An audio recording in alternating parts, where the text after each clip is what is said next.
this time around.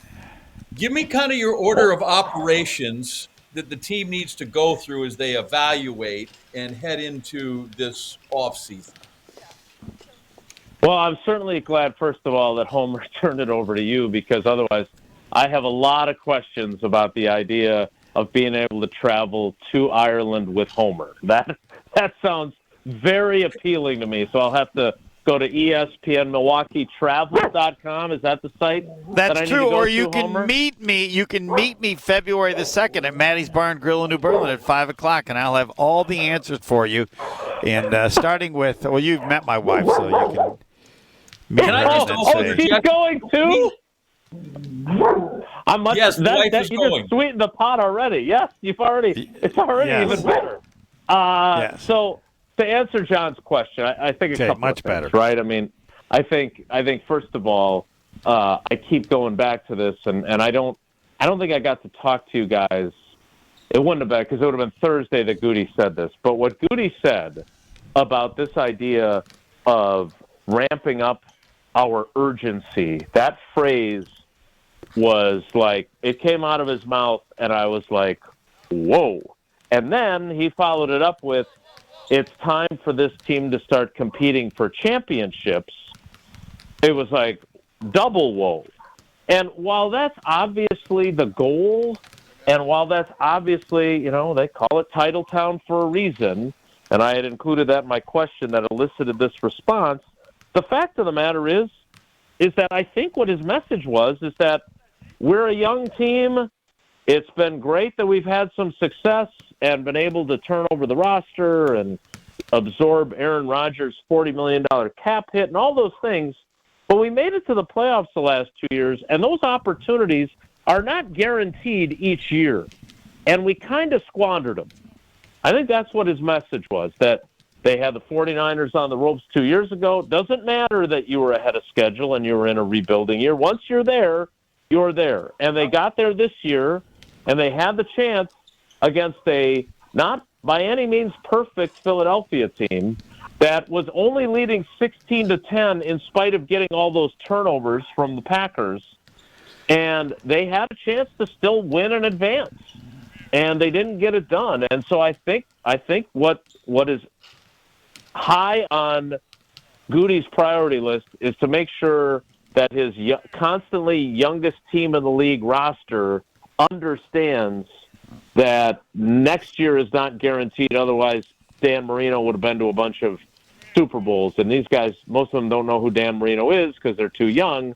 But the fact of the matter is that they have not, in his estimation, taken advantage of their opportunities, which is an interesting perspective, given that those of us that have covered the team or talk about the team on a daily basis haven't really put that kind of pressure on this team, right? We've kind of said, it was great what they did in 2023. 2024, yeah, disappointment, but they were still they grew. They took another step forward in terms of their record. They're another year experienced, and he was basically like, that's not exactly how I see it. How much of that message, because it sounds like that's to the team and the roster, how much of that applies to Matt LaFleur?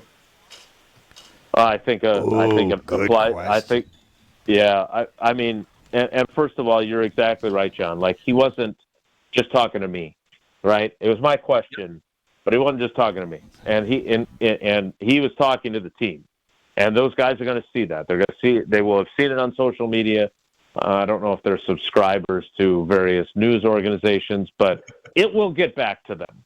And remember, the general manager, much like Brad Pitt in Moneyball, does not address the team very often. You may not look like a winning team, but you are one. He does not talk to them, and so they'll find out about it, but they don't get direct communication from him. So this is in my opinion anyway, a shot across the bow to let them know what's up. And so, I think some of it is definitely directed toward the players, and especially young players who maybe don't have that sense of urgency. I don't think it's necessarily directed at LaFleur in a way of saying, hey, wake up. Are you not aware of this? I don't think it's that, because I think LaFleur has that sense of urgency. He understands NFL standing for not for long. But what I think it does is it lets him know, hey, don't coddle these guys. Don't look at them and just say, oh, well, we're the youngest team in the league again. That stuff is over with. And, I don't know how tough Matt LaFleur is on his guys. I'm not saying that he has to be tougher than he has been, because I don't know that. But I do think that, when we talk about ramping up urgency, I think that also means ramping up expectation. And that means expecting these guys to play now like veterans who have, 1 year, 2 years, or in the 2022 draft classes case, 3 years of NFL experience. You guys aren't young anymore. I will say this. Gutey basically said, to quote Aaliyah, age ain't nothing but a number. And basically said, look, I don't care that statistically we're the youngest team in the league the last 2 years. This is an experienced football team. And I think that messaging is directed toward everyone, including Matt LaFleur, of don't take it easy on these guys. We got to get to work. All right, Jason, I got to ask you a question. The professor will come back. I think he's overrating the team's talent. I think he's giving himself credit for having a better team than he actually has. I don't want to say it's garbage, but he's just wrong. They're not that good to be what he says they can be. Like you have to ramp up your what's the word again? Urgency, yeah. No, dude, you got to come up with a few more players. This team isn't good enough. We bought that after the end of last season, but they ain't. So assess. He's putting it all on them. I think that's a really fair point, Homer. And I would also say this. I think he's aware of that, right? Like, there's no way he got out of this season and looked at the wide receiver situation and didn't just say, yeah, we're totally good there, right? Now, he may not have any interest in, say, paying a T. Higgins, who's about to hit the free agent market, right, who he could have, theoretically, drafted instead of Jordan Love. And there were certainly those of us at the time who thought that they might have won a Super Bowl had they done that instead of drafting Love, but then who knows what they'd be doing at quarterback right now. But I don't know if he can look at his roster, objectively, because it is his roster. He's the one who built it. But I don't know if you can look at it objectively and not say, you know what, there are some pretty significant holes here that we aren't good enough in, right? Like, my first-round pick of Lucas Van Ness, not looking great at this point. My first-round pick and then decision to pay Rashawn Gary, not looking too good right now, right? I mean, he tore his ACL, a month after he got that contract? Kind of the David Bakhtiari curse revisited. But those guys have not delivered, right? I mean, the two free agent signings, as I put it to him in my question, those weren't just home runs. Those were walk-off grand slams. And he said, I appreciate that. But they were. But guess what? You don't get to sit and rest on those, because now you got $50 million in cap space. Now you got to do it again. And whether that's a corner, whether that's an edge rusher, whether that's Max Crosby or not, whether that's T. Higgins or not, whether you use your draft capital and move up and take a guy in the draft that plays wide receiver that's going to be a true number one, I don't know. Because the other topic that I broached with him, and I do want to get into this, we don't obviously have time, but I want to get into it with Tausch, is the concept of the number one wide receiver. I went through, John, you and I, and obviously Homer, because he's been covering the team since Don Hudson, but we know the lineage of great number one wide receivers, and they were all homegrown, right? It was Sterling Sharp to Robert Brooks to Antonio Freeman to Donald Driver to Greg Jennings to Jordy Nelson to Devontae Adams to Alan Lazard. You know what I mean? Like that, there was this clear-cut lineage, just like the quarterback, but with more guys, of really, really, really legit number one wide receivers, guys that were all pros. And after they decided to move on from Devontae, they drafted all these guys, but we didn't see any one of them elevate to say, I'm the alpha, I'm the guy you got to have as the number one read all the time when it's 3rd and 6 and we got to get it.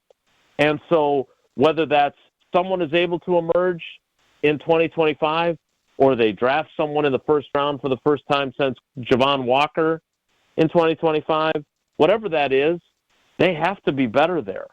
And Matt LaFleur, to me, the biggest challenge is, and I know I've beaten this to death and I apologize, but they have to figure out a way to take two good things and make them work well together. And what I mean by that is, one of the reasons I believe Jordan Love was as good as he was during the second half of last season was that they had Aaron Jones running the ball well. They had the offensive line playing really well, but their play action game was so good that it really, like you saw, and I asked LaFleur about this when he did his ending presser, like guys were wide open all the time. Like I remember after covering the Mike McCarthy era and guys having better talent at receiver that guys would make plays when they were even covered. I just remember the LaFleur offense comes here and I'm like, oh my God, guys are open everywhere. Like I know, Homer, you and I had that conversation. They're open all the time, which allowed a not super accurate quarterback to be really good. And this year, that just wasn't true. And when he uttered the phrase after the Minnesota game, we got to win our one-on-one matchups, that's a Mike McCarthyism. And so what happened to scheming guys open? Well, you changed your running style, you changed your blocking system to suit a really, really good running back. Now you got to figure out, how do I marry up the play-action game to fit what Josh Jacobs does well? Because they did not do it, and there weren't guys as open as a result, and Jordan Love wasn't as good as a result. And we've run out of time, and even though the professor may have another question, but that will lead us to what we can talk about next week. Because you've explained it, but it's still the shock of the whole season to me that you have this great running back, and all of a sudden, nobody's open the wide receivers. I don't get it. Thanks, Jason. All right, guys. Take care. Be good.